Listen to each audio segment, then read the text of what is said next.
C'est un film sur un monde qui change, donc c'est un film qui parle d'une cellule très intime d'un père et d'un fils, d'une famille, quoi, d'un père, d'un fils, avec la maman qui est déjà, elle, dans un état avancé d'un espèce de virus ou de maladie, ou je ne sais quel mot employer, mais qui a transformé une partie de la population, qui a rendu l'animal qui s'est emparé petit à petit des corps, et qui a créé comme ça des espèces de créatures avec des stades plus ou moins avancés vers l'animalité.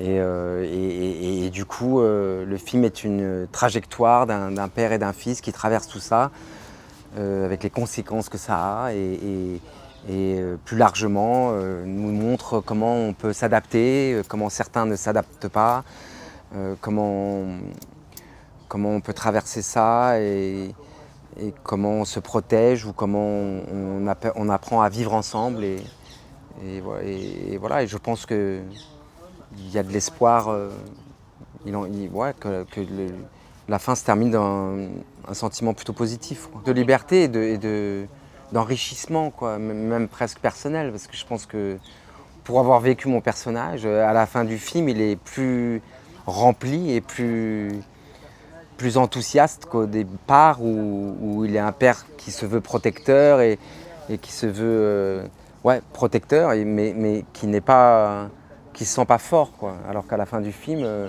en ayant côtoyé toutes ces créatures et ayant vécu celle de son propre fils, enfin, le chamboulement dans la vie de son propre fils, il se sent plus heureux, j'en suis convaincu, quoi. C'est une trajectoire qui peut ressembler à ce qu'on connaît tous dans le rôle parental, dans un trajet assez universel de ce qu'est être un père, d'observer un enfant qui devient adolescent, de vouloir le protéger, de le voir grandir, de vouloir le guider. Puis ensuite, on traverse une période peut-être d'impuissance face à un être qui s'émancipe et qui est plus sous notre contrôle, qui va devenir adulte, et là qui s'envole, quoi, qui part, et qui sort du cercle familial, et qui devient un être qui parfois nous dépasse. Et donc François, il observe cette longue épopée de son fils, avec tous les obstacles que ça engendre, et c'est un personnage qui n'a pas cessé de bouger, quoi. Je ne savais pas à quoi ça allait ressembler. En tout cas, on sortait évidemment de cette période de coronavirus, de pandémie, de confinement. Et c'est vrai que quand j'ai lu le scénario, ça m'a bouleversé, parce que il faisait vraiment écho à la période qu'on venait tous de traverser, et comme si d'un coup une étape encore plus importante allait s'annoncer. Et c'était bouleversant, ce récit, de voir ce père se débattre, et avec cette jeunesse qui traverse aussi ces années-là. Et le témoin animal, même pendant le confinement, on l'avait. On a bien vu des sangliers passer dans des villes, s'emparer des quartiers, dans des centres-villes. Et d'un coup, là, le film allait encore un peu plus loin, quoi. C'était bouleversant comme scénario.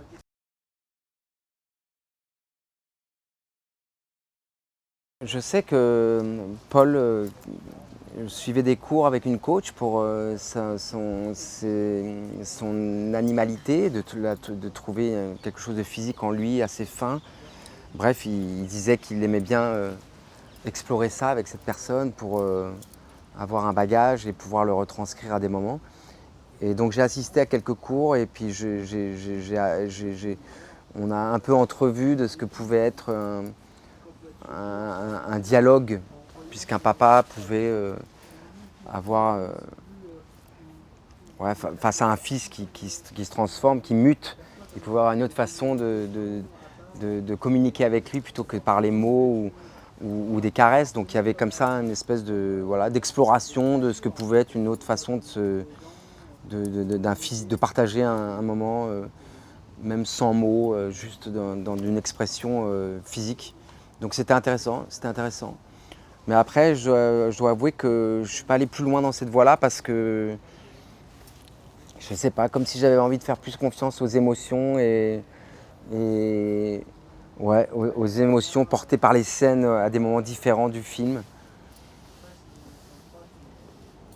Finalement, ça allait être plus ça le défi plutôt que d'entraînement physique ou, ou psychologique. J'avais envie d'être plutôt assez pur et spontané par rapport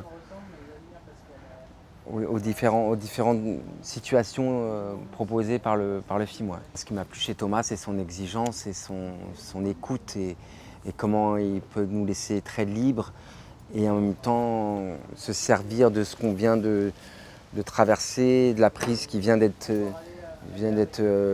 vécue et d'un coup il va aller chercher une autre façon d'aborder la chose et du coup on va vraiment voyager quoi, dans chaque moment, prise après prise. Et du coup on va explorer plein de façons différentes de jouer un sentiment, une situation et du coup en fin de journée on était à chaque fois un peu vidé quoi, parce qu'on était allé dans plein de sens différents et j'adore cette façon de travailler parce que ça empêche des frustrations et ça permet d'être surpris quoi. On va toujours ailleurs que ce à quoi on s'attend. Ce à quoi on s'attend, là on l'a rentré, puis après on va chercher d'autres choses et parfois ça donne des moments surprenants, des émotions nouvelles. Bref, c'était dense, intense et on était tout le temps content quoi. Même si on n'était pas forcément content de nous, hein, mais on était content de l'exploration de chaque moment quoi. Ouais, l'histoire est assez universelle. Alors, j'entends dire que oui, ça va plaire normalement aux États-Unis, etc. Pourquoi? Parce qu'eux ont su peut-être jouer déjà plus avec ce genre-là, de l'amener dans un cinéma assez réaliste. Je pense à John Carpenter, mais ça existe aussi dans le cinéma asiatique. Alors pourquoi c'est un film qui peut plus voyager, je sais pas, mais parce qu'il est réussi et puis que les dimensions comme ça. Qui ne sont pas des films d'anticipation, parce que là on est vraiment dans un film sur le présent, mais avec des dimensions peut-être fantastiques ou de genre, peut-être voyagent bien, et en tout cas il y a de l'intérêt, il y a de la curiosité pour les autres pays, je pense. Les références de genre, c'est plus des problématiques de mise en scène, ou de lumière, ou d'esthétisme. Nous, notre travail, clairement, en acteur, c'était vraiment beaucoup plus, plutôt des films intimistes, ou d'essayer d'être le plus vrai possible, quoi. Je ne vais pas jouer différemment en me disant, tiens, on est dans un film de fantastique, quoi. Moi, mon travail, c'est de le rendre le plus, justement, le plus crédible et le plus vrai, quoi. Et d'aimer un enfant comme je l'aime dans un film beaucoup plus intime, plutôt que me dire c'est un film de genre, alors mes sentiments vont être différents, pas du tout. Il fallait que ce soit vraiment très vrai, quoi. Très authentique.